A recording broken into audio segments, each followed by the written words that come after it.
I don't know if you can see this, but I'm making a movie in the snow.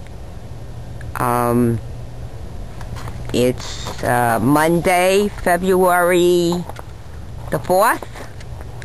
I'm standing outside on our property in the snow, directly off my porch. It's a pretty cloudy day because it is snowing, but I'll try to get as much of the scenery as I can before I freeze to death. So I'm just going to move the camera around. In the distance, if you look, you can see one of our fields that the farmer farms. This is towards the back of the house. Let me come over here a little bit as I walk. This is also towards the back of the house. Some of the woods where you can walk.